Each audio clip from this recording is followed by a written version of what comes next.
যশোরের চৌগাছা এবিসিডি কলেজে বিদায় নবীনবরণ ও কৃতি শিক্ষার্থীদের সংবর্ধনা অনুষ্ঠিত হয়েছে। সকালে কলেজের মাঠ প্রাঙ্গণে দিনব্যাপী এই অনুষ্ঠানের আয়োজন করা হয়। শিক্ষার্থী, শিক্ষক, অভিভাবক ও আমন্ত্রিত অতিথিদের প্রাণবন্ত উপস্থিতিতে অনুষ্ঠানটি উৎসবমুখর পরিবেশ তৈরি হয়।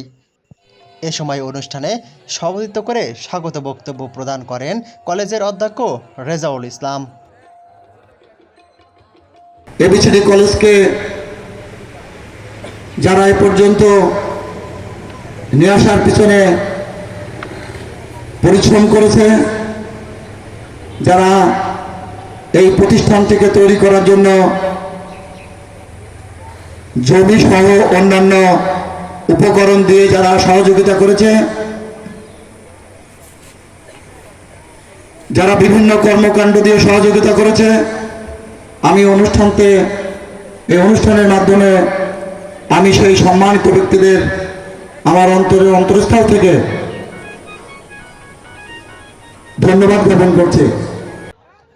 এ সময় অনুষ্ঠানে বিশেষ অতিথি হিসেবে আরও উপস্থিত ছিলেন চৌগাছা উপজেলা বিএনপির সাধারণ সম্পাদক মাসুদুল হাসান, কলেজের বাংলা বিভাগের প্রভাষক ওহিদুল ইসলাম, আইসিটি বিভাগের প্রভাষক আবু তাহের, কলেজের অন্যান্য শিক্ষক, কর্মকর্তা, কর্মচারী, শিক্ষার্থী ও অভিভাবকবৃন্দ সে সময় উপস্থিত ছিলেন। অনুষ্ঠানে বিদায়ী শিক্ষার্থীদের শুভকামনা জানানো হয়, নবীন শিক্ষার্থীদের ফুল দিয়ে বরণ করা হয় এবং বিভিন্ন পরীক্ষায় কৃতিত্বপূর্ণ ফল অর্জনকারী শিক্ষার্থীদের সম্মাননা ক্রেস্ট ও সনদপত্র প্রদান করা হয়। পাশাপাশি অতিথিরা শিক্ষার্থীদের উদ্দেশ্যে দিক নির্দেশনামূলক বক্তব্য দেন এবং তাদের উজ্জ্বল ভবিষ্যৎ কামনা করেন। চৌগাছা থেকে রকুনুজ্জামান, পায়রা টিভি, ঝিনাইদহ।